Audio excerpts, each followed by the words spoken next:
where they're supposed to feel safe. When they have a home where it is their safe haven, they don't have that. They don't feel the peace, they don't feel the love, they don't feel the guidance, they don't feel any or appreciate any type of anything in their life. So it is very hard for our child here, who is being brought up by an authoritative mother, to be able to distinguish between love and when there is no love. They are always under military rules and regulations that they need to follow. So as a mother, you need to understand that as much as you're tough, as much as you want your rules to be followed, as much as you want your children to be extremely disciplined, that they don't greet people if they're not being greeted. Hello, my people. Phyllis again in today, and remember we are looking at the topic of who is a mother. And today we are glad to welcome you to our new topic as we look at the 4 types of mothers that we have in this society. Make sure you subscribe to our YouTube channel, like and comment. You'll get there Phyllis Shiko, and all our social media platform. Look for Moses Basket Initiative, Facebook, Twitter, Instagram, and TikTok. You'll find us there. Make sure you like us and subscribe to us. So today we are looking at which type of mother are you?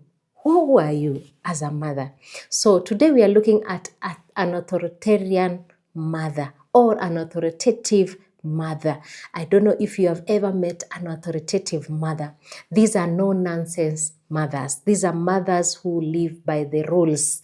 These are mothers who don't give room for dialogue. These are mothers who say what they have said, and they tell you, I need you to wash the utensils, and that is it. They don't have room for negotiations, because that is the nature of motherhood they have been brought up in. So I keep telling you, when you see your mother behaving the way she's behaving, don't just condemn your mother, but look back and ask yourself, how was your grandmother?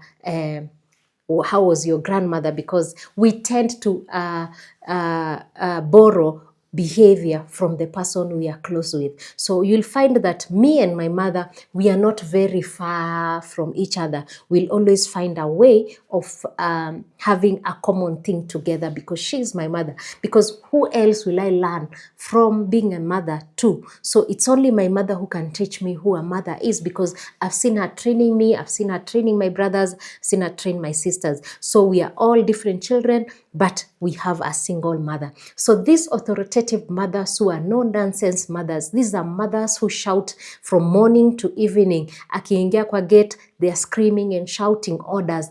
These are mother who is ever angry, who is ever bitter, who is ever looking for mistakes in the house. And that's where you'll hear our children say, hey, when mom comes in, she's like a military, or kids disappear from her presence, because they know if you don't follow the rules, then you get caned. So these are mothers who are always on a violence mode. They like putting discipline, but their discipline is in a way of violence. So it's a matter of, maybe if she's going to cane you one cane, this is a mother who is going to give you like 10 slaps at the same time, without caring how you feel and the pain, because they believe that if they are not tough on you, then you're going to be a problem in future. These are mothers who will give you rules, as I said in the earlier, that they live by the law. They live by the rules that they have set.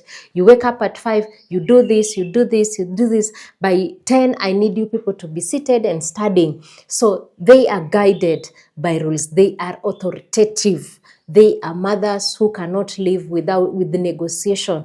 Like when the children come and say, Mom, I want to tell you something, they are quick to brush that off and say, did you follow what I said? Because they believe they have given you a booklet of rules that you need to follow. So one of the most disadvantage about such a mother is that she becomes unapproachable to the children, because the children fear her. They don't respect her. So I always tell people, always look for a point where the children will respect you, but not avoid you or feel that like you want to destroy them, or you are not their comfort space. When the children fear you, then there is no respect there. They only act because you have said so. So they don't want to negotiate with you because they already know your answer is no. That is also a second disadvantage with these parents, with these mothers, because their answer is no. It is very hard for an authoritative mother to give a yes. Maybe the kid is asking for a cake, or maybe is asking for a pencil. Politely, they'll be asked, did I not tell you to put your pencil in your pouch so that you don't lose it? Maybe a child has just misplaced the pencil just by mistake. That is enough to get a beating. This is a type of mother who gives discipline to the children. You'll find this mother is the one who will put the child on timeout. These are parents who will put their children into caning. These are parents who will discipline their own children at any other given time. They have no room for mistakes. You know, kids can make a lot of mistakes in the house. They can make mistakes outside. These children are not allowed to make mistakes in their life. They are not allowed to live outside the rules that this mother is giving out. So sometimes it is very hard for the child to understand what kind of a mother they have because they don't know any other thing. So these kids grow up without a life with flexibility. So you find these children are also very tough to others. They have no compassion with others. They have no love for other people. Why? Because at home, where they're supposed to feel safe, when they have a home where it is their safe haven, they don't have that. They don't feel the peace. They don't feel the love. They don't feel the guidance. They don't feel any or appreciate any type of anything in their life. So it is very hard for our child here who is being brought up by an authoritative mother to be able to distinguish between love and when there is no love in the family, because they don't feel it at all times. So it is good for us as mothers to understand that when we become extremely or authoritative to our children tend to hide their feelings from us. That is why you'll find children who are cold, children who don't smile, children who are not happy, those children who fear a lot. They speak only when they have been spoken to because they don't know have a good relationship with their mother, that friendly type of relationship. They are always under military rules and regulations that they need to follow. So as a mother, you need to understand that as much as you're tough, as much as you want your rules to be followed, as much as you want your children to be extremely disciplined, that they don't greet people if they're not being greeted, they don't eat food before you come, they don't touch your food when you don't like that. You know, there's so many rules. Kids need rules, but not those extreme, like the petty rules that cannot help, that they have to wear the slippers on this time, they have to put shoes on this time. Sometimes these mothers need to be flexible. The only beauty part of it is that these authoritative mothers, I agree, they bring up very disciplined children. They bring up children who know how to follow rules, and they don't fall out at work very easily. When they become mature, they are also following. It is hard for them to fall out of societal norms and values in the society. Apart from fearing their own mother, they also carry the same respect and fear to the workplaces or relationship that they are going to have with other people. So as a mother, if you find yourself you're an authoritative one, you are that person who they need to sleep by 8 a.m. p.m. I have a sleeping schedule. I have an eating schedule. I have those timetable kind of mothers.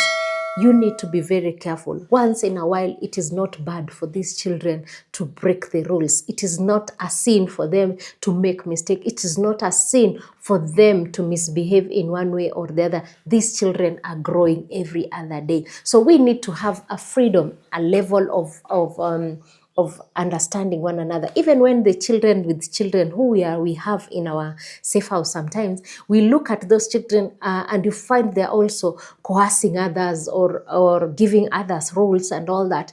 And you try to understand from which background they come from, what kind of a mother who raised them or the guardian who raised them, how is, so that it can be easy also for us to chip in a different way of mothering them in a different perspective as a legal guardian. So let's watch watch out and let's be respectful to our children as mothers. And as much as we want to be authoritative, as much as we want rules, as much as we want order in the house, as much as we want ordered children, we need also to look at their feelings and their situation. Make sure you go there and follow this series as we continue with the types of mothers we have. And make sure you subscribe to our YouTube channel, like and share. Those who have subscribed, we appreciate so much. And make sure you go to all other social media platforms, TikTok, Facebook, Twitter, Instagram, and TikTok. And like Moses Basket Initiative, you get to see our work, and also Phyllis Shiko in YouTube. Thank you so much. See you in another session. I love you.